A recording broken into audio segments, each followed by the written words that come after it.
Hey guys, welcome to my channel. My name is ReadingBear and I hope you are ready for some more stories. And today, we'll take a look at some new entitled people content. If you enjoyed my content, please don't forget to subscribe to my channel and post some bear emojis in the comment. And now, let's dive right into the stories.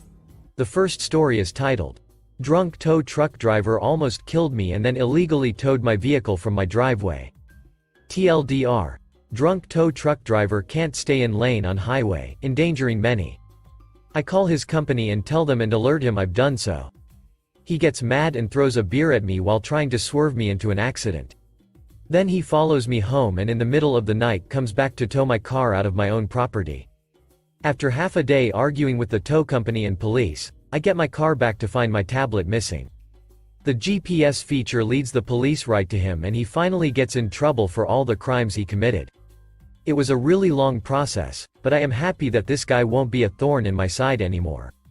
Settle in because this is going to be a bit of a long story and from the title alone you know that it is going to be crazy.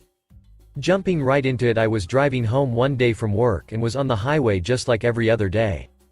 From my mirrors though I could see that someone was having a very hard time staying in their lane. I mean, this guy was just swerving and anyone that has been a driver could tell this guy was probably drunk. To make matters worse, he was driving a company tow truck, so avoiding him was important. I drove a small car, so I knew in a fight between small car and big tow truck I would lose. At one point he ended up in front of me, which was terrifying on its own, and I saw the name and phone number of the company. I could also see on the occasions he was in the lane next to me that he had an open beer bottle. I did the only logical thing and used my phone, which was hooked up to my car, to call the tow company and tell them that one of their drivers on the highway was drunk and being a danger. Now looking back in hindsight, I could have done the smart thing and done nothing else from that point. The story doesn't end here though, so I obviously made a decision that was going to cause more issues down the metaphorical and physical road. The next time the truck was next to me, I rolled down my window and motioned for him to do the same thing. At that moment I told him that I called his company and told them what he was doing, and of course he was not happy about it. His response was to take the bottle of beer that he had been drinking and throw it at me. It hit my car and glass smashed onto the road while I was in total shock. That's when the guy started swerving even worse, and I could tell at this point it was intentional. He wanted to ram me for telling on him, and if I wasn't a good driver, he might have ended up killing me. Instead, I was able to shift my small car a little bit ahead so that he couldn't really get to me. I still noticed him in the rear view because you don't want to ignore the drunk guy swerving on the road. It wasn't until I got off and started driving home that I realized this guy was following me. I didn't want to seem paranoid, so I drove around a little bit, making odd turns now and again with him copying my every move. So, I called the police and told them I was being followed and asked them to please meet me at my house since I felt unsafe. When I got home, they weren't there, and I couldn't keep driving around, so I just pulled into my driveway and got ready for this guy to start a fight. He didn't though, he just passed me by giving me a dirty glare and kept going.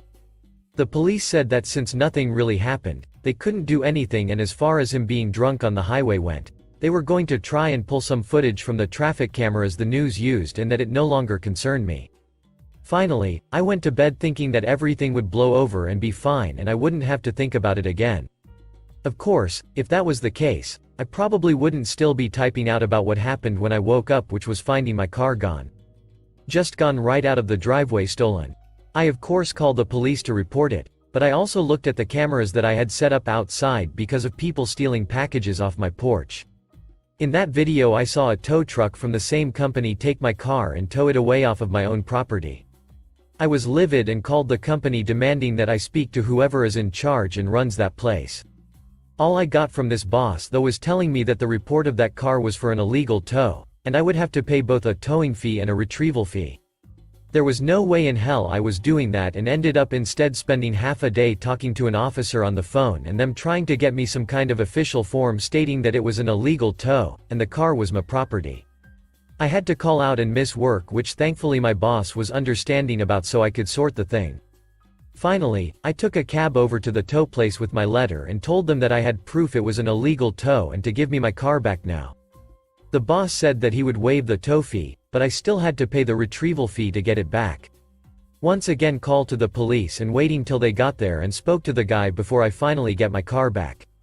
Now there was no way to prove it was that exact guy who towed it, so he was going to get away with it no problem. Still, I had my car, and you would think this story gets to end and everything is resolved. Of course, not because my work bag was left in the car including my tablet. Whoever towed my car went into the passenger seat and took my bag. Now that there was actual theft involved, the police seemed to care and wanted to find a way to catch the guy. Luckily my tablet had a finding feature where I could track it using my phone. We go to where the signal takes us, and the police knock on a door, and guess who answers the door? If you said anyone other than the drunk driver, you haven't been paying much attention. He recognizes me, and of course that is a big mistake, because now that the police can be sure that he was the one driving on the road that day, he was going to get in even more trouble. He was arrested for the drunk driving and theft, as well as fined for littering on a highway. For following me home they could have made a case for stalking, but it would have been too weak to really hold up in court. He went to jail for a year regarding the theft and unlawful use of a tow truck. I don't know if that's the right term, but since he was using the equipment that didn't belong to him inappropriately. Finally, he lost his license, so when he gets out, he probably won't be able to find another job in that industry again. All of this because he couldn't wait until work was over to have a beer and then decided to antagonize me to the point of stealing. I hope this man never gets to be behind the wheel of a vehicle for the rest of his life. The next story is titled, "The Growler Runs." Well, I actually managed to pull it off. I wanted to go camping again while it was still good enough weather a few weeks ago, and tricked my brother into following me again, since for some reason he keeps following me every time I went camping up till this point. To the same damn place, no less. Both of the same friends who went with me the last time also tagged along for this because they didn't want to miss it. After planning the trip, I made sure my brother knew about it by going out and buying a used portable DVD player off Marketplace. Yet another thing that can be considered a luxury while camping. Yes, I know they're outdated. But I like DVDs. And most laptops don't come with disc player drives anymore, and you have to connect one. So, a portable DVD player you can watch a movie on your own with is nice. But I know my brother. If I have something he doesn't, he has to find a way to either get a similar thing or get something better to compete with me. If he can, that is. Sometimes he tries and gives up. I mean, the portable DVD player I got only has a 9-inch display.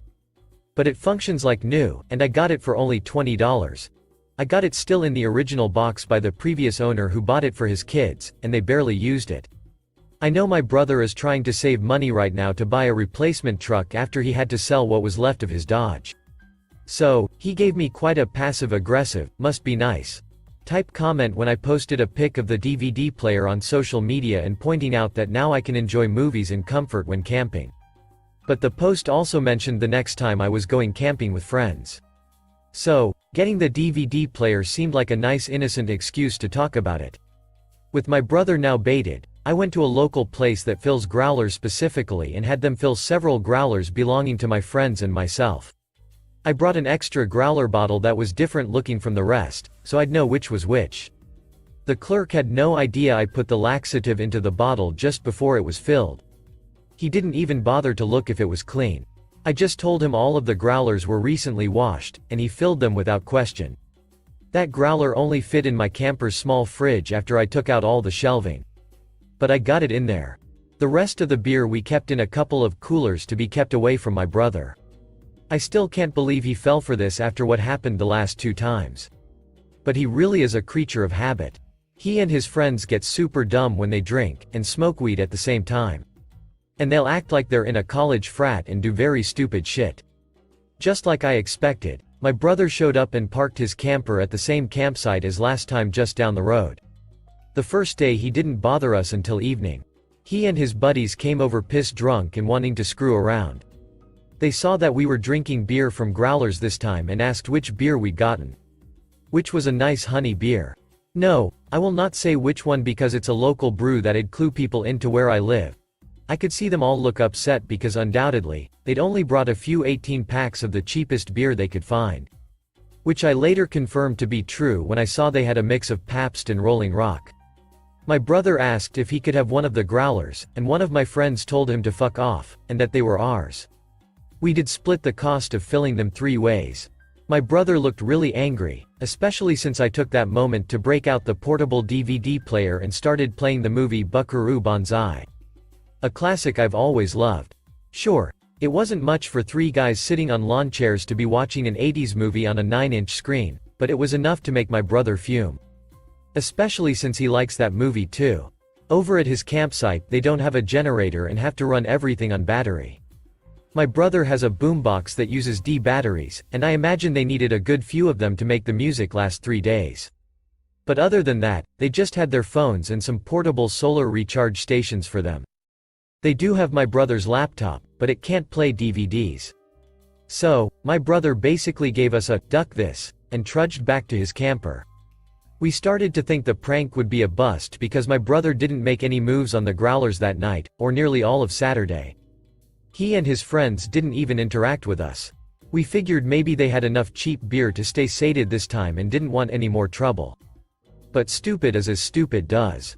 And on the Saturday evening right at dusk, my brother snuck over and raided my fridge while we were out for an evening swim in the river before losing the light. Truth is, we only did that to see if he'd come running in to steal the growler while we were all away while it was getting dark. And that's exactly what he did. We saw him make off with the growler from my fridge with a shit-eating grin and giving us the finger as he ran away with it.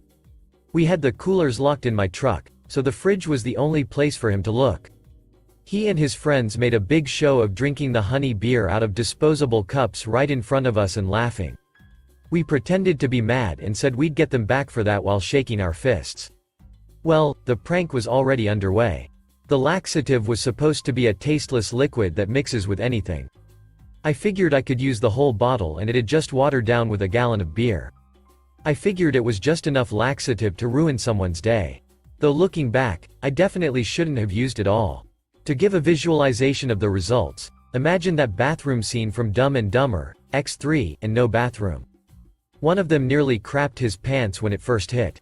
They were squatting behind bushes in the dark. We could hear it all. They were moaning and groaning with all the nasty wet fart noises to go with. I think they were all squatting out there for hours. The smell was horrid too. I haven't smelled anything that bad in ages. And I guess they didn't either, because their own smell was making them puke too. Puking and shitting at the same time. Oh, poor Kenny's dad. That's an old inside joke we sometimes use because of a South Park episode. But yeah, I took this prank too far. But it was too late to do anything but let it play out by then. I went over and took back the growler and washed it out in the river. Some people warned me before that my brother might try to sue me for the prank. But he can't sue if there's no evidence and everybody denies it ever happened. To make matters worse for my brother and his friends, a couple of guys from a family that was camping further down the river smelled them and walked in with a couple bright flashlights to ask if they were okay. My brother had to awkwardly explain that they just had some bad beer, and politely asked them to go away and not worry about him. My brother and his friends spent some time cursing my name and having awkward conversation with each other since they couldn't do much of anything else while their bowels and gag reflexes were out of control. At one point I think I heard my brother say, "Oh God. It's all over my shoes."